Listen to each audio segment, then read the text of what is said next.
Year 10. So here we've got another set of videos, this time Lady Macbeth in Act 1. So we're going to start off with Act 1, Scene 5. So this is the first appearance of Lady Macbeth. She is reading a letter sent to her by her husband Macbeth, which states the witch's prophecies,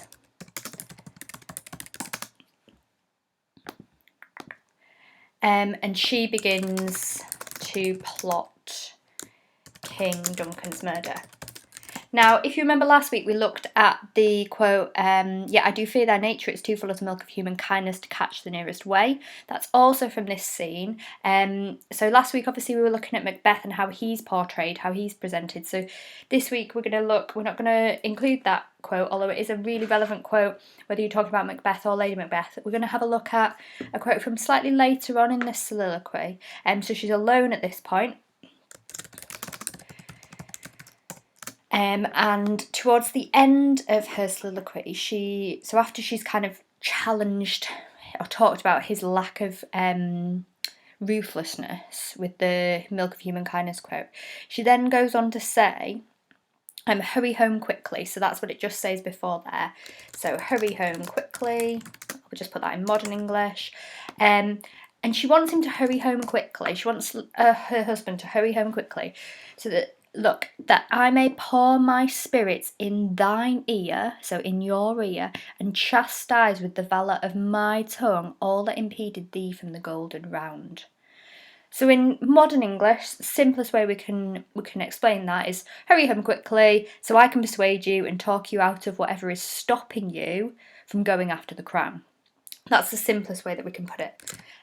So hurry home so I can persuade you and talk you out of whatever is stopping you from going after the crown. So the golden round is the crown, which we'll come to in a moment.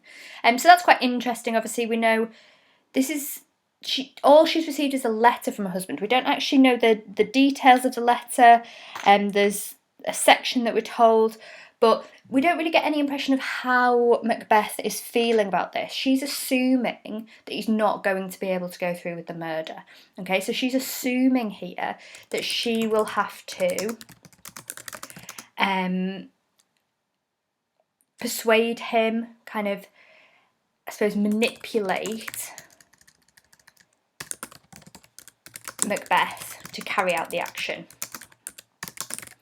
So again, how do we view their relationship? Bear in mind, this is the first time we're introduced to her. How does she view her husband? And what is Shakespeare, these are all questions for you to consider, setting up here in terms of their relationship? So now let's analyse the quote in a bit more detail, thinking particularly about our AO2, language and structure analysis. So a couple of key kind of parts that I'd just like to identify. So this reference to spirits, that's the first interesting point of view. So the noun spirits, obviously connotations, links with the witches, suggestion of kind of otherworldly powers, worldly powers. Obviously we said your is thine is your, so she wants to pour. Obviously that's not literal. Okay, so we've got a metaphorical pouring here.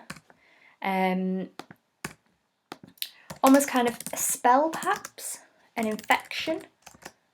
So she wants to pour into his mind, because remember it's kind of not into his ear.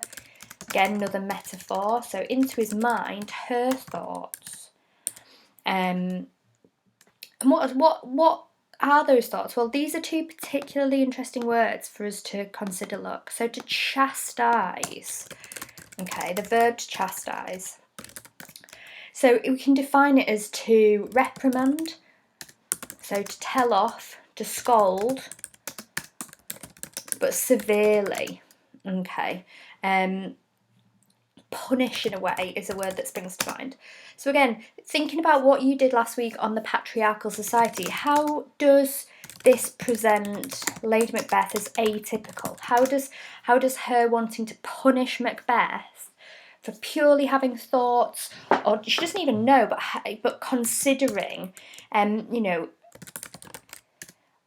a rationale or morals behind his actions? You know, what does this tell us about her as a character? And then the second part of this statement, so she wants to kind of tell him off with the valour. So valour can be defined as courage in the face of danger, but it's particularly associated with battles. So again, that's interesting that she's a female. Remember, females would not have been involved in the army, in fighting, in combat. But there's hints here that she's almost soldier-like in how she approaches Macbeth, treats Macbeth.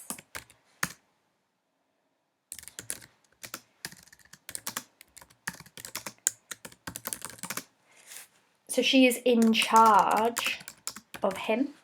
And again, think about the patriarchal society and the expectations of women at the time. So, you know, she's wanting to punish him with her tongue, yeah? So punish him with her words. So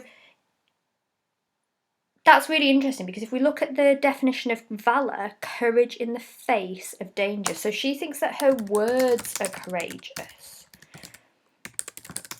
which links to her qualities of perhaps feeling powerful, definitely not oppressed and submissive as we might see of women at the time, but also perhaps dangerous.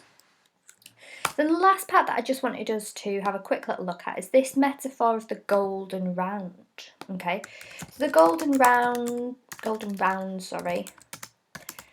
metaphor is a metaphor for the crown, and particularly think about the adjective golden, connotations of winners, but also that it's